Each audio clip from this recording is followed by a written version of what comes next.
Selamat pagi, siang, sore, malam, Bapak Benyamin Mali selaku dosen mata kuliah Kewarganegaraan.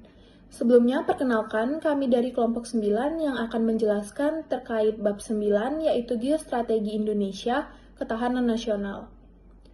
Sebelumnya, izinkan kami untuk memperkenalkan diri. Anggota kelompok kami ada Jane Chandra, Birgita Evania Hotius, Saraswati Marito Limbong, Keiko Weimiho, Jessica Mutiara Susanto, dan Audrey Natasha. Yang pertama, saya akan menjelaskan tentang gastra sosial budaya. Sosial budaya mencakup segala aspek kehidupan. Sosial budaya juga sering ditempatkan sebagai aspek kehidupan nasional di samping aspek ideologi, politik, ekonomi, pertahanan, dan keamanan. Pengertian sosial ini sendiri adalah pergaulan hidup manusia dalam bermasyarakat terkait nilai-nilai kebersamaan, sepenanggungan, dan senasib, serta solidaritas. Tiap masyarakat memiliki 4 unsur penting bagi kelangsungan hidupnya, seperti struktur sosial, pengawasan sosial, media sosial, dan standar sosial. Yang kedua ada budaya. Budaya merupakan hasil hubungan manusia dengan cipta rasa dan karsa yang menumbuhkan gagasan-gagasan utama serta merupakan kekuatan pendukung dan penggerak kehidupan.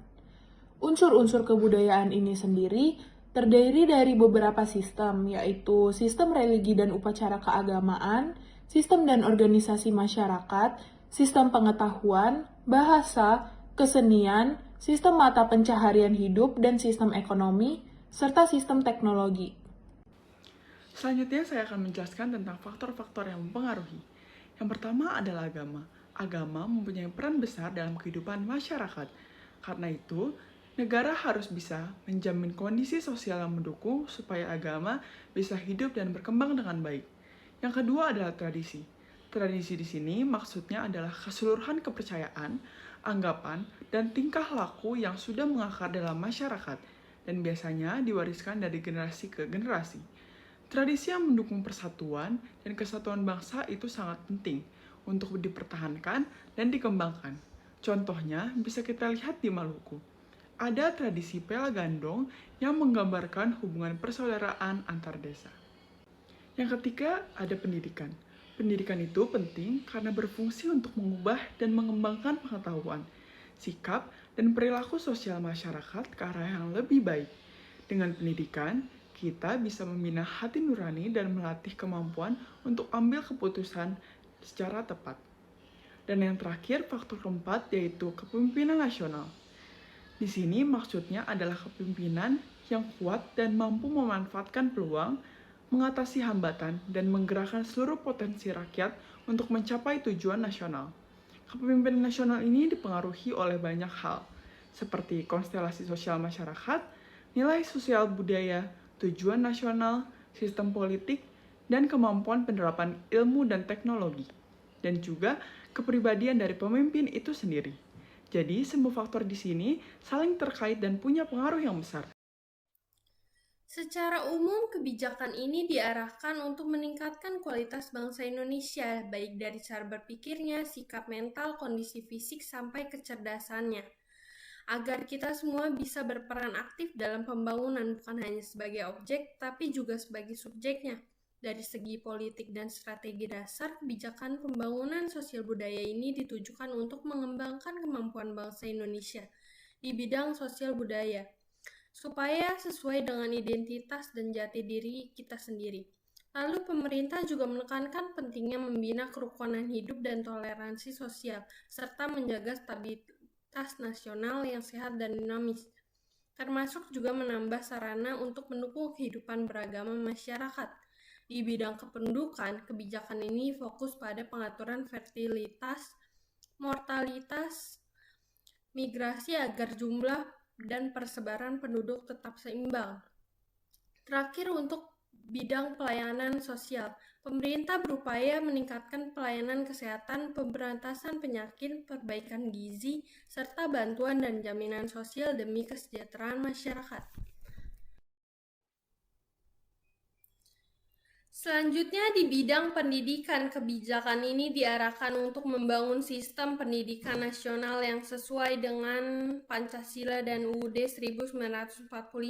serta meningkatkan mutu pendidikan sesuai dengan kebutuhan pembangunan bangsa. Di bidang kebudayaan, tujuannya adalah mengangkat budaya daerah menjadi bagian budaya nasional, membina bahasa Indonesia sebagai bahasa persatuan, dan melestarikan bahasa daerah, tradisi, kesenian, serta adat istiadat sebagai identitas bangsa. Selain itu, pembauran di semua bidang juga penting untuk memperkuat kesatuan. Lalu untuk disiplin nasional, kebijakan ini menekankan pentingnya menumbuhkan kesadaran bernegara serta perilaku demokratis yang bertanggung jawab. Terakhir di bidang iptek, kebijakan ini mendorong penelitian dan pengembangan supaya bangsa Indonesia mampu menguasai dan memanfaatkan iptek untuk kepentingan bangsa dan sendiri. Kita tidak hanya menjadi objek, tapi juga subjek dalam perkembangan ilmu dan teknologi. Batik merupakan seni dari bangsa Indonesia yang sangat unik karena digambar dengan menggunakan lilin pada kain, kemudian diberikan warna. Pada batik, gambaran dibuat dengan motif tertentu karena memiliki makna. Kain batik sendiri sudah lama berkembang pada zaman dahulu dan banyak di sekitar Pulau Jawa karena digunakan oleh masyarakat Keraton Jawa. Sehingga batik pun sudah diakui oleh UNESCO pada tanggal 2 Oktober 2009 dan pada setiap tanggal 2 Oktober diperingati sebagai Hari Batik Nasional. Sebelum diakui oleh UNESCO, terdapat berita di mana batik diklaim oleh negara lain, yaitu negara Malaysia, di mana setelah adanya berita tersebut, masyarakat Indonesia mendesak pemerintah untuk mendaftarkan batik kepada UNESCO supaya diakui sebagai warisan dari Indonesia. Setelah itu, UNESCO pun membuat pernyataan bahwa batik merupakan warisan budaya tak benda dari Indonesia, yang dimana setelah itu berita tersebut pun mulai mereda karena batik setelah diakui sebagai warisan budaya dari Indonesia. Dalam konteks geostrategi Indonesia, batik memiliki peran strategis sebagai bagian dari ketahanan nasional di bidang sosial dan budaya. Batik tidak hanya sekadar produk seni, tetapi merupakan tradisi yang mencerminkan nilai, kepercayaan, dan identitas bangsa. Tradisi membatik yang diwariskan antar generasi mendukung terbentuknya kesadaran kolektif dan rasa kebangsaan yang kuat. Hal ini sejalan dengan upaya geostrategis yang membina persatuan, solidaritas, dan stabilitas sosial. Selain itu, batik juga menjadi sarana pendidikan karakter bangsa, memperkuat kepemimpinan nasional yang berakar pada budaya sendiri, serta menjadi simbol kebanggaan nasional di dunia internasional. Dengan demikian, pelestarian batik secara aktif adalah bentuk nyata penguatan ketahanan nasional dari aspek budaya. Lalu apa saja yang dapat kita lakukan sebagai mahasiswa untuk menanggulangi masalah tersebut? Yang pertama, pastinya kita dapat melestarikannya dengan cara mengenalkan kepada halayak banyak, terutama ke kalangan kita, yaitu anak-anak Gen Z. Gimana sih caranya? Pastinya kita harus dapat membuat konten-konten menarik dan juga membuat berita-berita mengenai fakta-fakta dari batik yang dikemas secara menarik. Tidak lupa juga kita bisa memperkenalkan fashion dengan batik, yaitu dengan mix and match agar penggunaan batik itu lebih dapat diterima untuk khalayak-khalayak Gen Z sekarang. Mungkin dengan menggunakan kain atau dengan membuat batik sesuai dengan tren-tren baju masa kini dan sebagainya.